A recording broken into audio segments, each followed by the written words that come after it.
দর্শক, অটোরিকশা বন্ধের দাবিতে রিকশাওয়ালারা আজকে মিছিলে নেমেছে এবং তারা সকলে একত্রিত হয়েছে। ভাই, আপনাদের এই আন্দোলনটার মূল উদ্দেশ্যটা কি? আমাদের আন্দোলনটার মূল উদ্দেশ্য হলো, আমাদের এখন বাংলাদেশে 12 লাখেরও বেশি অটো।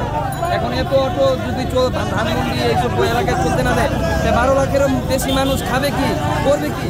আমাদের খাওয়া। ভাই একটু বলেন, আপনাদের আন্দোলনটা সম্বন্ধে একটু বলেন।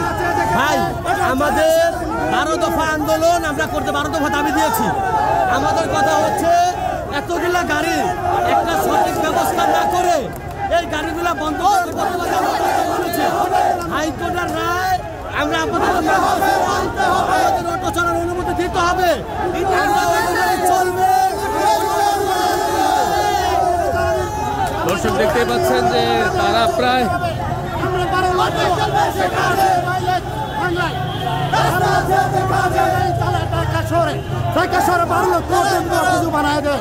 আমরা 12 লক্ষ নিশ্চয় হয়ে যাবো। 12 লক্ষ 40 লক্ষ লোক আছে। আমরা কিস্তিতে উড়িয়ে তারপরে অটো কিনছি। আমাকে হলে টাকা ফেরত পেলে আমাকে গাড়ি চলতে দিতে হবে। আমাকে এক দাবি, আমাকে অটো চলতে দিতে হবে।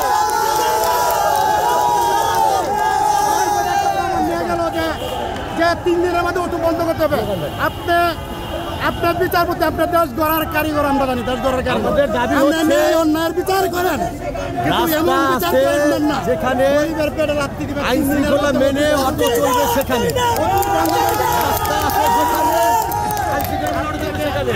আপনাকে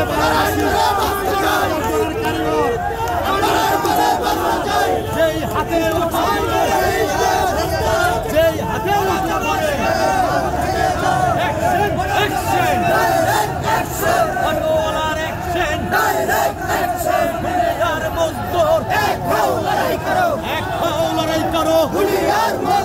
রাস্তায় আছে যেখানে অটো চলবে সেখানে, অটো চলবে সেখানে, রাস্তা আছে যেখানে।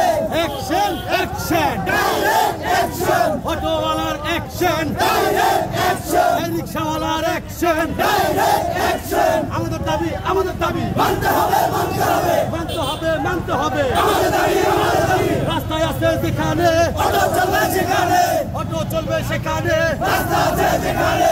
যেই হাতে অটো ধরে যেই হাত ভেঙে দাও, যেই হাত ভেঙে দাও, যেই হাতে ব্যাটারি ধরে যেই হাত ভেঙে দাও, যেই হাতে ভেঙে দাও, যেই হাত ভেঙে